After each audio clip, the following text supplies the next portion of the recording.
বন্ধুরা, মায়ের রন্ধনশালা এবং ব্লগার চ্যানেলে আপনাদের সবাইকে স্বাগত। তো আজকে আমি আবারও একটা রেসিপি নিয়ে এখানে চলে এলাম। আজকে আমি বানাবো এখানে হচ্ছে বাটা মাছের আলু আর বেগুন দিয়ে বাটা মাছের ঝোল। তো তার জন্য আমি এখানে আমার প্রয়োজন মতো বাটা মাছ কেটে ধুয়ে ভালোভাবে পরিষ্কার করে নিয়েছি।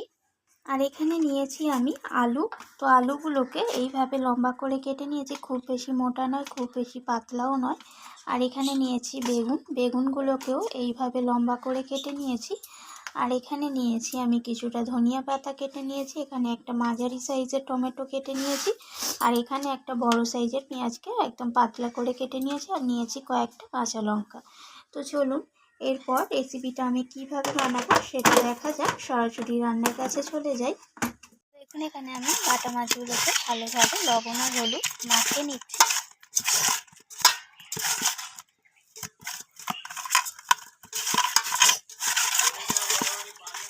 তো আমি মাছগুলো ভাজার জন্য উনুনের মধ্যে কড়াই বসিয়ে দিয়েছি আর তেলও দিয়ে দিয়েছিলাম। তো তেলটা এখানে গরম হয়ে গেছে। এরপর আমি মাছগুলোকে তেলের মধ্যে একে একে ছেড়ে দেবো।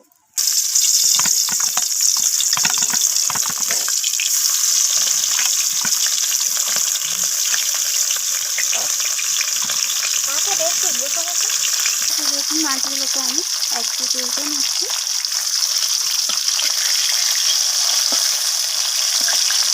তো মাছগুলো এখানে বেশি লালচে করে ভাজা হয়ে গেছে, আমি তেল থেকে তুলে নিচ্ছি।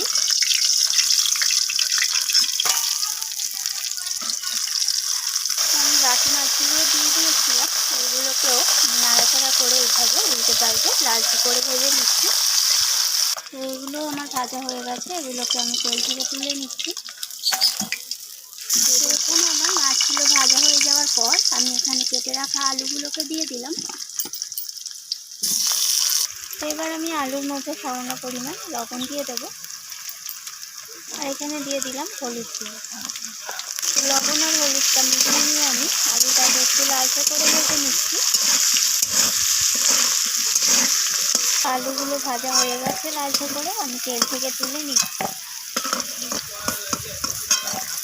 তো এবার আমি দিয়ে দিলাম তেলের মধ্যে কেটে রাখা বেগুনগুলোকে। তো বেগুনগুলোকেও আমি হালকা করে ভেজে নেব। বেগুনগুলোকেও আমি তেল থেকে তুলে নিচ্ছি, এখানে হালকা করে আমি ভেজে নিয়েছি বেগুনগুলোকে। তো আমি তেলের মধ্যে ফোড়নে দিয়ে দিলাম দুটো শুকনো লঙ্কা, গোটা জিরে, আর দিয়ে দেবো এখানে দুটো তেজপাতা।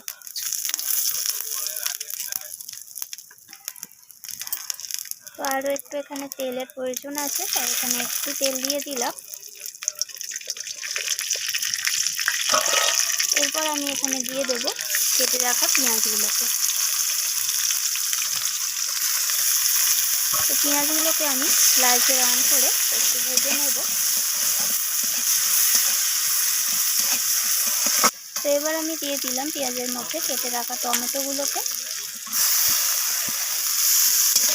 তো টমেটো আর পেঁয়াজটা আমি একসাথে ভেজে নিচ্ছি, টমেটোটা যতক্ষণ না নরম হয়ে আসছে। তো পেঁয়াজ টমেটোটা ভাজা হয়ে গেছে, এখানে দিয়ে দিলাম আমি প্রয়োজন মতো হলুদ গুঁড়ো। হলুদ গুঁড়োটা দিয়ে আমি পেঁয়াজের সাথে নাড়াচাড়া করে নিলাম। এবার দিয়ে দেবো এখানে ঝাল অনুযায়ী লাল লঙ্কার গুঁড়ো,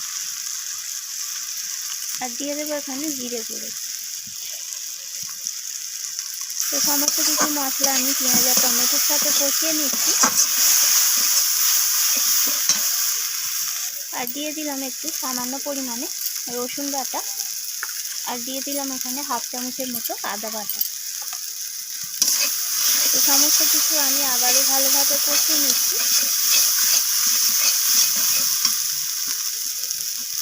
আর দিয়ে দেবো এখানে স্বাদ মতো লবণ। আর স্বাদের ব্যালেন্স হওয়ার জন্য এখানে দিয়ে দিলাম একটু চিনি। তো সমস্ত কিছু আবারও নাড়াচাড়া করে কষিয়ে নিচ্ছি। খেয়াল রাখতে হবে মশলাটা যাতে পুড়ে না যায়। এরপর আমি এখানে দিয়ে দিলাম মশলার বাটি ধোয়া জল একটু সামান্য পরিমাণে, মশলাটা যাতে পুড়ে না যায়। এরপর আমি এখানে দিয়ে দিলাম ভেজে রাখা বেগুন আর আলুটাকে। তো আলু বেগুনটাকে আমি মশলার সাথে কষিয়ে নিচ্ছি।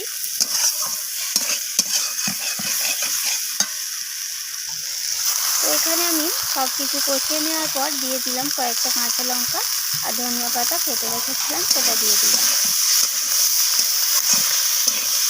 তো সমস্ত কিছু মশলা আরও ভালোভাবে কষিয়ে নিচ্ছি।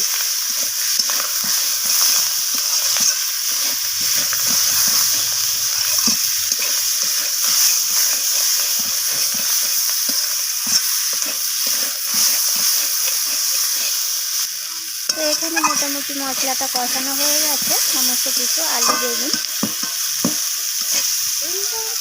তো এখানে মশলা থেকে তেল ছেড়ে দিয়েছে, এরপর আমি এখানে দিয়ে দেব মশলার বাটি ধোয়া জলটা।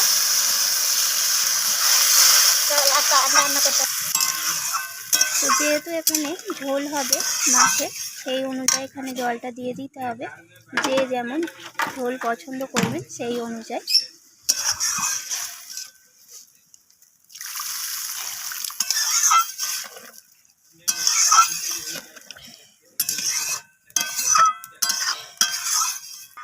তো এটাকে আমি ঢাকা দিয়ে রান্না করে নেব বেশ কিছুক্ষণ ধরে।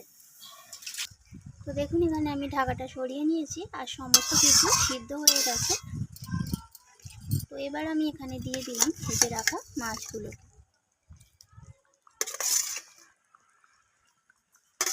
মামাকে বললাই। তো এবার আমি মাছগুলোকে মিনিট 5-এর মতো ঝোলের সাথে একটু রান্না করে নেব।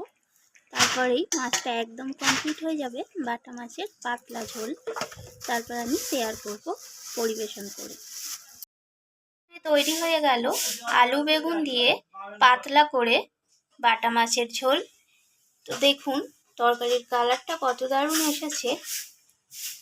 তো এইরকম যদি একটা মাছের ঝোল গরম ভাতের সাথে থাকে, কিন্তু এটা দিয়ে সমস্ত ভাত খাওয়া হয়ে যাবে। তো রেসিপিটা কেমন লাগলো অবশ্যই আমাকে জানাবেন, আর ভালো লাগলে লাইক শেয়ার করতে ভুলবেন না। তো আমার চ্যানেলটিকে সাবস্ক্রাইব করে চ্যানেলটির পাশে থাকার অনুরোধ রইল। তো আমি আবারও ফিরে আসবো অন্য কোনো রেসিপি নিয়ে। আজকের মতো এইটুকু। ধন্যবাদ বন্ধুরা।